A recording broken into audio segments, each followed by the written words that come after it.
Death came for Emmett Dawson twice before he was old enough to fight it off. That was the wound he carried. A fever stole his mother in the spring. A stampede took his father in the summer. The boy left standing in the dust grew into a man who trusted nothing. No promise, no vow, no hand reached out in kindness. By 30, they had a name for him across the high plains. The cowboy who turned his back on every bride. They came in lace and calico, their faces full of hope. They left with silence at their backs. He built his life like a fortress. Dawn found him in the saddle. Dusk found him at the branding fire. Night found him staring at the rafters, the wind moaning like the ghosts of everyone he'd ever lost. The neighbors tried. Mrs. Callahan sent pies. Sheriff Boone told jokes about dying alone. The younger hands admired his skill with a rope, but whispered that a man who feared love was only half a man. Emmett carried their words like stones in his pockets. It wasn't that he hated women. He saw their strength. He saw their grace. But seeing wasn't trusting, and trust was a currency he no longer had. He learned a hard lesson as a boy. The world could strip you bare in a heartbeat. He wasn't about to risk it again. Some nights when the coyotes sang their lonely songs, he'd lay a hand on the empty space beside him in the bed. He'd feel the shape of a memory that wasn't there. Then he'd get angry, and in the morning he'd work twice as hard, trying to sweat out the longing. But you can't sweat out a ghost. Then came the winter that tried to kill the world. The wind tore shingles from his roof. The sleet flew sideways. The paths vanished under ice. Amit sat by the fire, sharpening a knife he didn't need to use. The solitude was a physical weight. The world outside his door was gone, erased by the storm. And then he heard it. A sound that didn't belong. A knock on his door. It wasn't frantic. It wasn't desperate. It was quiet, deliberate. The sound of someone who had walked too far to waste their last bit of strength. Emmett froze. No one came to his cabin, not in a storm like this. A war started inside him, louder than the blizzard. To open the door was to risk everything. To keep it shut was to stay the man he'd always been. Safe. Empty. The knock came again, softer this time. Fading. Something inside him broke. A wall he'd spent 15 years building. He pulled the door open. The storm lunged into the cabin, a beast of wind and snow. And in the heart of that fury, a woman stood. She was young, her black hair tangled with ice. Her buckskin dress was torn. She carried no weapon. She carried no pack. Just a bundle wrapped in wool, held like it was the most precious thing in the world. Her dark eyes met his. They held no plea, no apology, just the raw, stubborn dignity of survival. For the first time in years, Emmett Dawson had no idea what to do. Every refusal he'd ever spoken, every bride he'd sent away, every brick in the wall around his heart rose up like a ghost behind him. And here she was, an Apache woman at his door, standing where no one had ever dared to stand. The wind howled, the lantern flickered, and the choice hung in the air between them. She stepped inside as if she knew he wouldn't stop her. The door slammed shut, and the world shrank to the size of the small cabin. The only sounds were the crackle of the fire and the ragged sound of their breathing. She didn't ask for permission. She just sank down by the hearth, her thin fingers reaching for the flames. Snow melted in her tangled hair, dripping onto the worn buckskin. Emmett watched her, his mind a battlefield of suspicion and a strange, unwelcome flicker of something else. She laid the bundle she carried carefully on her knees. It wasn't a child. It was a collection of things, a necklace of turquoise and bone, a pouch of dried herbs that filled the small cabin with a sharp, clean scent. She unwrapped them slowly, like pieces of a world she refused to let go of. When she finally spoke, her voice was quiet, but it cut through the storm's howl. She said she had walked for days. She said doors had been slammed in her face. Others had opened, only to close again when they saw who she was. She told the story without bitterness, just facts. Each word carried the weight of a life lived on the outside. Emmett felt a jagged piece of his own fortress crack. He thought loneliness was his private burden. But this woman's solitude was different. She hadn't been cast out for what she'd lost. She'd been cast out for what she was. The injustice of it burned hot and fast. The night wore on. The storm screamed, but inside the little fire seemed to burn brighter. She brewed a tea from her herbs and offered him a cup. He took it. The warmth spread through him, reaching places he'd thought were frozen for good. He asked her name. Orenda. The name lingered in the air like a prayer. Suddenly, a crash from outside shattered the quiet.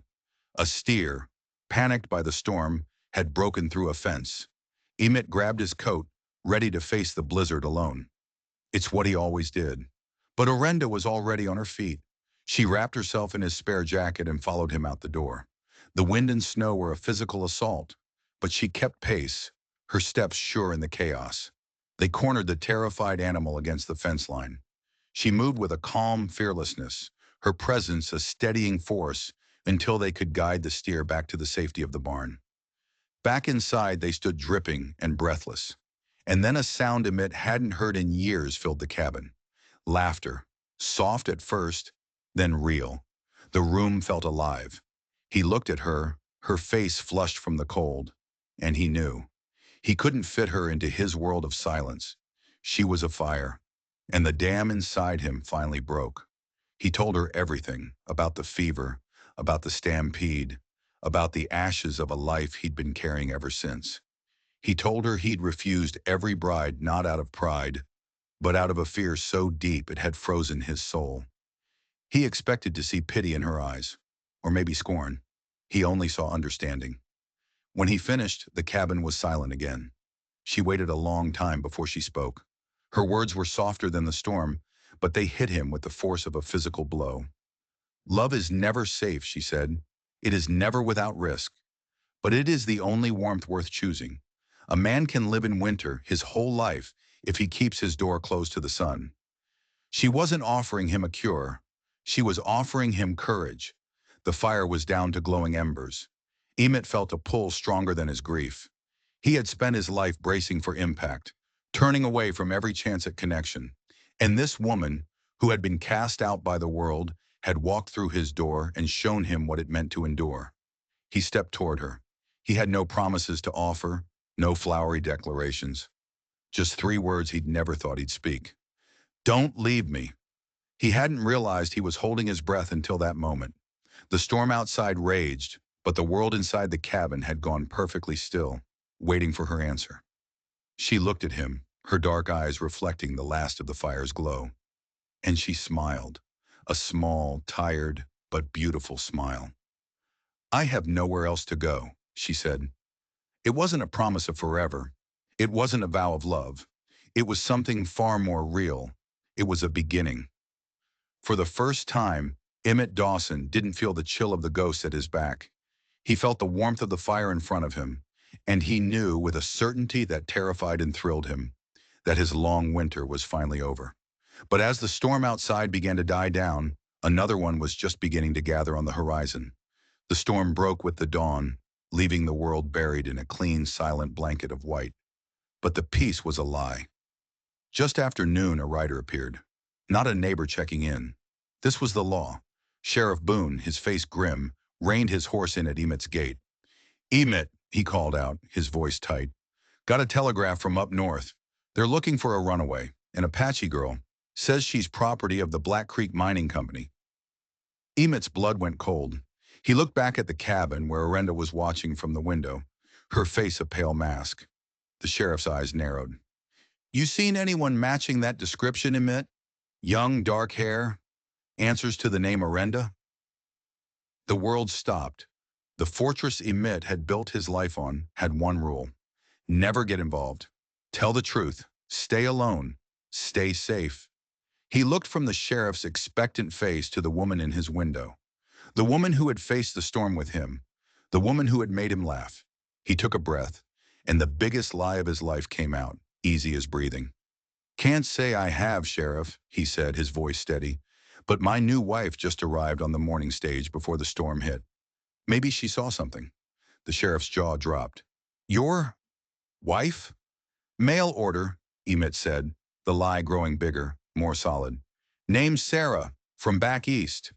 He turned and called to the cabin. Sarah, honey, come meet the sheriff. Orenda hesitated for only a second. Then she stepped out onto the porch, pulling Emmett's spare jacket tighter around her shoulders.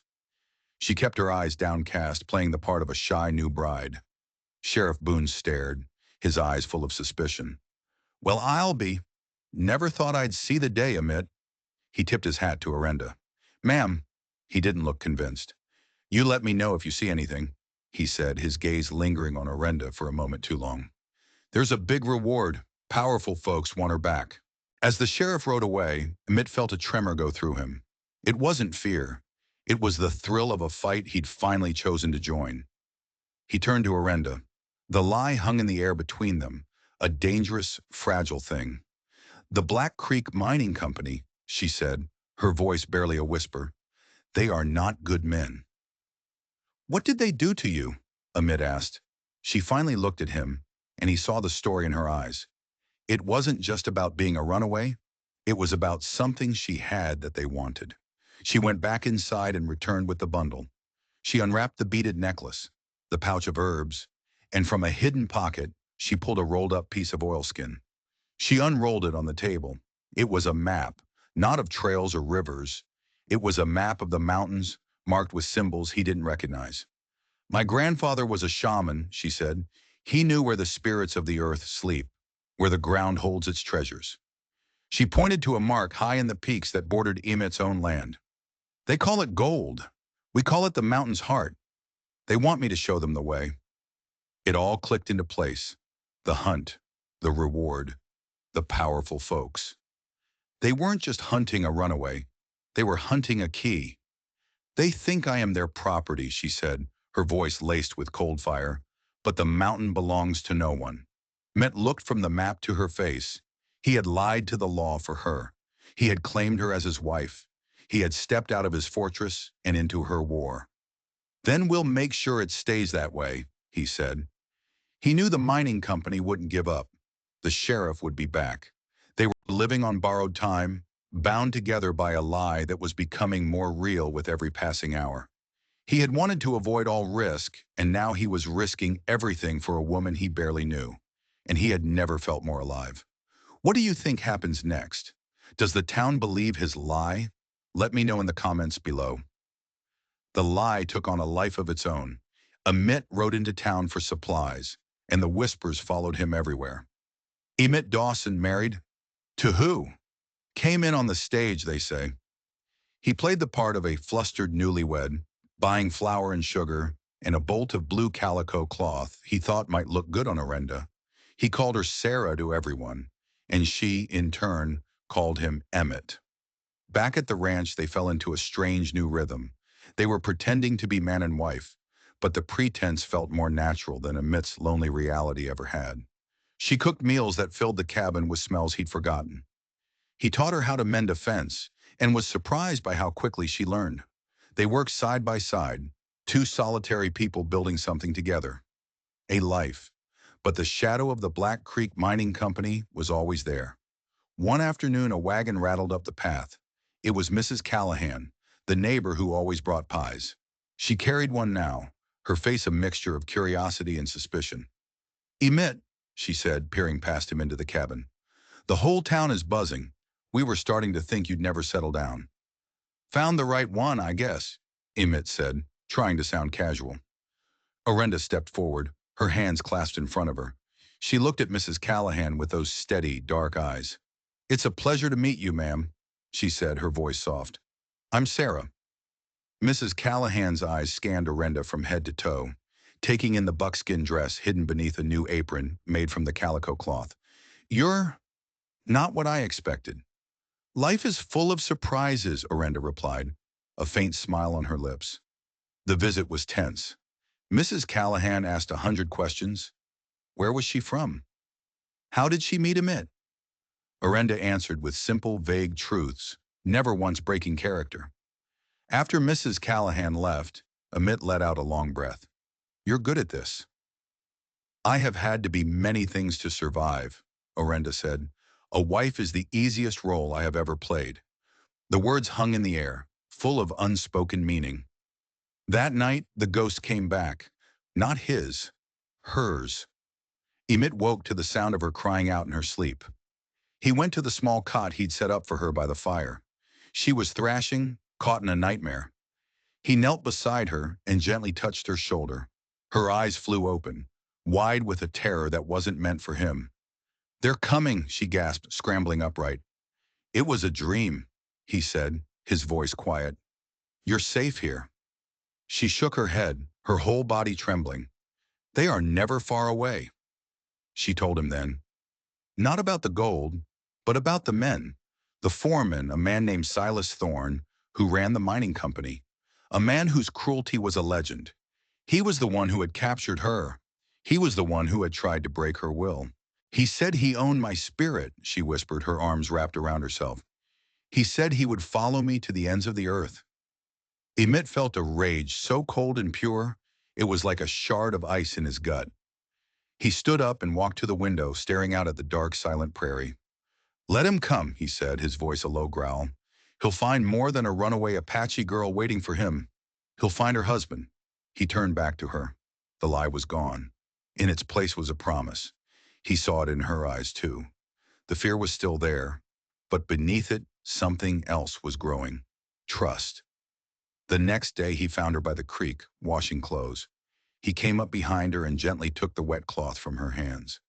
"This isn't your work," he said. "It is the work of a wife," she replied, not looking at him. "Is that what we are?"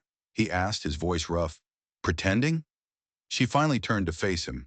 The sun was in her hair, and her eyes held a depth that made his heart ache. "The lie you told the sheriff," she said. "It was the first time in my life a man has ever stood to protect me. It did not feel like a lie, Emmett. It felt like a shield." He reached out and tucked a stray strand of her black hair behind her ear. His fingers brushed her cheek. A jolt went through them both, sharp and undeniable. This was more than a partnership. This was more than a pretense. It was a current, pulling them closer, whether they were ready or not. But just as the distance between them was about to close, the sound of hoofbeats shattered the moment. Not one rider this time. Three. And they weren't coming from the direction of town.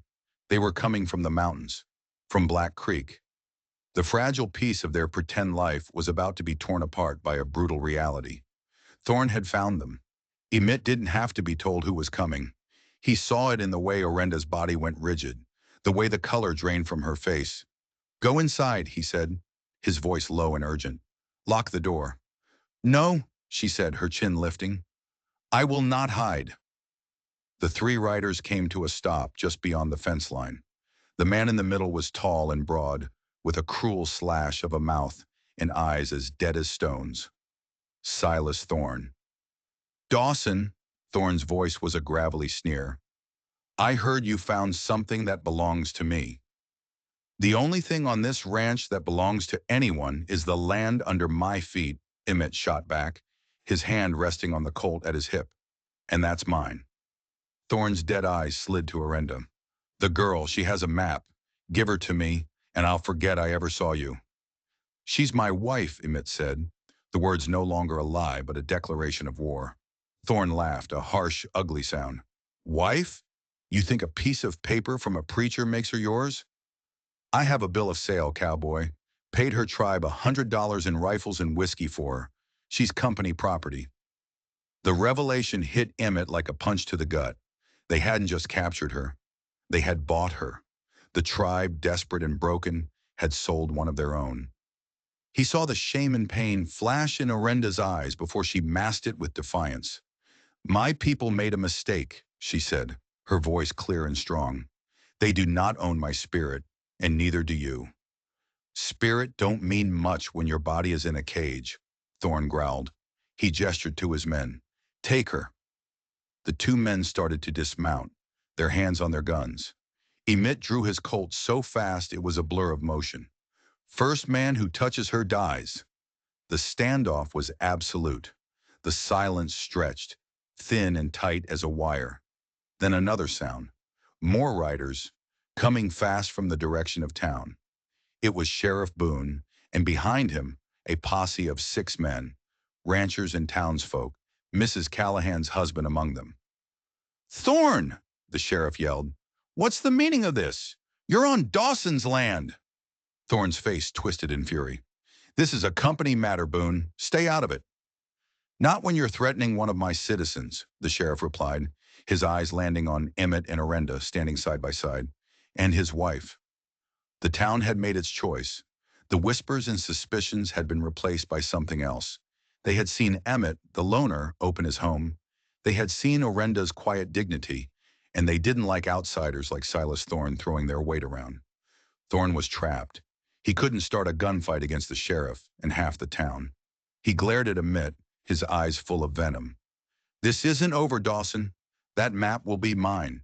He wheeled his horse around and rode off, his men following close behind.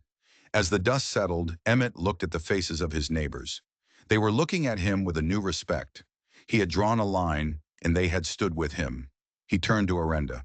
Her eyes were full of tears, but for the first time they weren't tears of fear.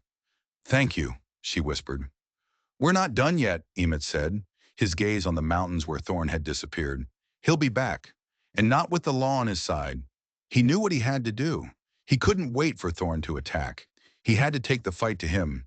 He had to go to Black Creek, and he wouldn't be going alone. The next morning, Emmett and Orenda rode out, not as a rancher and a runaway, but as partners. The posse from town rode with them. They were no longer just saving a woman. They were fighting for the heart of the mountain itself. The ride to Black Creek was a silent, grim journey into the belly of the beast. The mining camp was a scar on the landscape, a place of mud, noise, and misery. Men with hollow eyes watched them as they rode in, a small army of ranchers against a company town. They found Thorne in his office, a shack that was bigger and better built than any other. "You've got a lot of nerve, Dawson," Thorne sneered as they entered. "This ends today, Thorne," Emmett said, his voice flat. "Orenda is not your property, and this land isn't yours to poison." "Try and stop me," Thorne challenged, reaching for a shotgun under his desk. He never made it. Orenda moved faster than Emmett had ever seen. She threw the pouch of herbs she always carried directly into Thorne's face. A cloud of fine, acrid powder exploded, and Thorne screamed, clawing at his burning eyes. The fight was short and brutal. The miners, who had been treated like slaves by Thorne, refused to help him. They stood by and watched as Emmett and the posse overpowered his two guards. They found the cage Orenda had spoken of, and inside they found something that made Emmett's blood run cold. Another girl, younger than Orenda, her sister. The reunion was a torrent of tears in a language Emmett didn't understand, but the emotion was universal. Joy, relief, freedom. They also found Thorne's ledgers, proof of the illegal claim jumping, the stolen land, the men he'd worked to death, and the bill of sale for Orenda. With Thorne and his men in chains, they rode back to Red Bluff, not as vigilantes, but as heroes. Weeks later, the federal marshal came. The Black Creek Mining Company was shut down. The land was returned to the Apache tribes who had been cheated out of it. Orenda and her sister, whose name was Nita, chose to stay at Emmett's ranch. One evening, as the sun set, Emmett found Orenda on the porch. The ghosts were finally quiet. The fortress was now a home. He took her hand. It felt right. "The lie I told the sheriff," he said. "I'd like to make it the truth." She looked up at him, her dark eyes full of a light that outshone the setting sun. "A wife is the easiest role I have ever played," she said softly, "but I think being your wife will be the best." He leaned down and kissed her. It wasn't a kiss of desperate passion, but of quiet, certain peace. He had spent his life running from love, only to find it had been waiting for him all along in the heart of a winter storm. The cowboy who turned his back on every bride had finally found the one woman he couldn't turn away from. And in saving her, he had finally saved himself.